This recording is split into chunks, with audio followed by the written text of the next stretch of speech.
السلام عليكم ورحمة الله تعالى وبركاته. الحمد لله رب العالمين والصلاة والسلام على سيدنا محمد وعلى آله وأصحابه أجمعين. أعوذ بالله من الشيطان الرجيم. بفضل بسم الله الرحمن الرحيم. هل جزاء الإحسان إلا الإحسان. صدق الله العلي العظيم. கண்ணியத்திற்கும் மரியாதைக்கும் உரிய சிறப்பான தாருல் உலூம் நசீரியா ஹிஃபுல் மதரசாவினுடைய அற்புதமான இந்த பட்டமளிப்பு விழாவிற்கு தலைமை ஏற்றி நடாத்திக் கொண்டிருக்கிற பாசத்திற்குரிய தலைவர் அவர்களே, சனது வழங்கி ஆசை உரை வழங்க இருக்கிற எங்களுடைய ஆசிரியர் பெருந்தகை ராஷிதுல் உலமா ஹஸரத் கிப்லா அவர்களே, எனக்கு முன்னால் அற்புதமான முறையிலே வாழ்த்துரை வழங்கி அமைந்திருக்கிற கோவை மாநகர் அஹ்லுஸ் சுன்னத் வல் ஜமாத் உலமாவுடைய தலைவர் மௌலவி ஹாஃபிஸ் அல் ஹாஜ் முகமது அய்யூப் பாக்கவி ஹஸரத் அவர்களே, எனக்கு பிறகு வாழ்த்துரை வழங்க இருக்கிற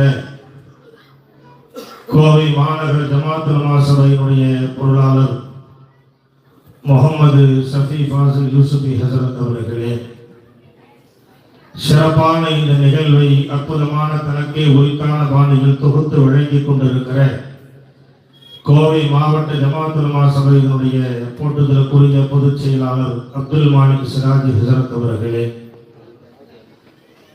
சிறப்பான இந்த மதரசாவினுடைய ஆசிரியர் பெருமக்களே, நிர்வாக பெருமக்களே, திறனாக வருகை தந்திருக்கிற கண்ணியமிகு ஆழி பெருமக்களே, பல்வேறு ஜமாத்தினுடைய பொறுப்பாளர்களே, வருகை தந்திருக்கிற அன்பு பெரியோர்களே, தாய்மார்களே, ஒரு அற்புதமான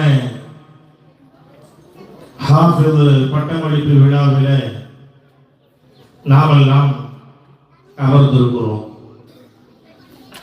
எனக்கு முன்னால் பல்வேறு ஆழி பெருமக்கள் பல்வேறு கருத்துக்களை இங்கு பதிவு செய்தார்கள். இந்த நேரத்தில் நம்மை விட்டும்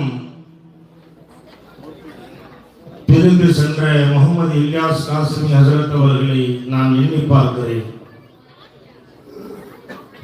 முதலாக அவர்கள் எங்கு இடம் வாங்கிய நேரத்தில் இதே இந்த ரோட்டில் வைத்து அவர்களை நான் சந்தித்தேன். என்னுடைய வீடும் இந்த பகுதியில் தான் இருக்கிறது.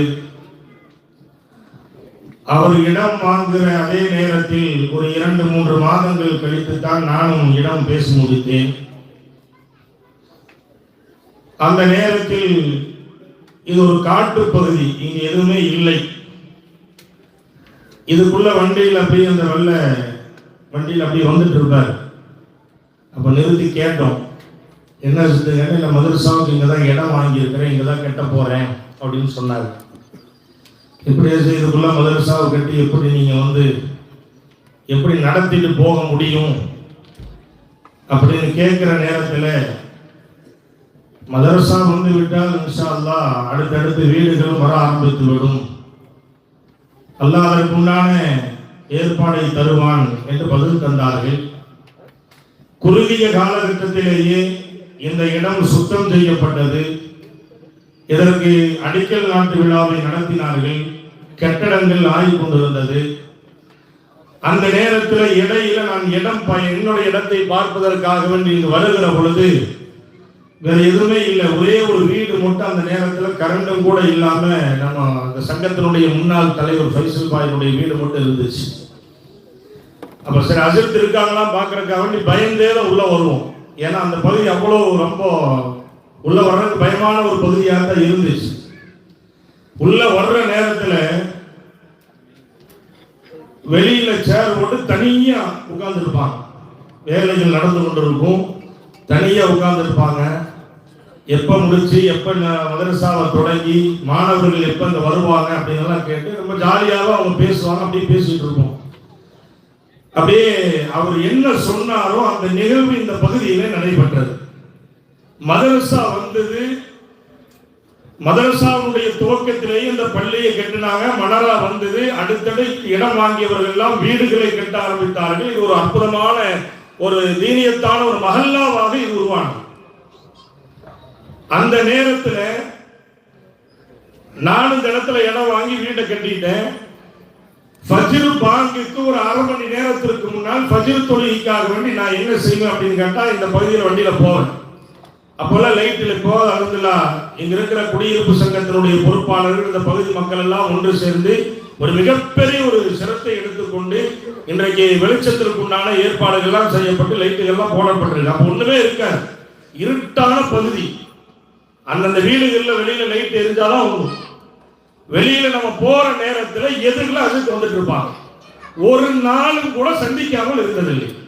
ஃபஜ்ருடைய பாங்குக்கு அரை மணி நேரத்திற்கு முன்னாடியே நான் இந்த பகுதியில் இருந்து வெளியே கரெக்டா அந்த பகுதியை திரும்புற நேரத்தில் அசைத்து என்ன செய்வாங்க, எதிரில் மதரசாவுக்கு வீட்டுல இருந்து மதரசாவுக்கு வந்துட்டு இருப்பாங்க. அந்த ஃபஜ்ருக்கு முன்னாடியே வந்துட்டு இருப்பாங்க.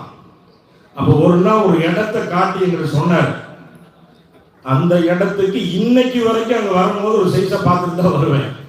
சொல்லுவார், அப்துல் இந்த இடத்துல வரும் கொஞ்சம் பார்த்துவேன் அப்படின்னாரு. என்னங்க ஒரு பாம்பு கரெக்டா இந்த இடத்துல தான் போகும் அப்படின்னாரு.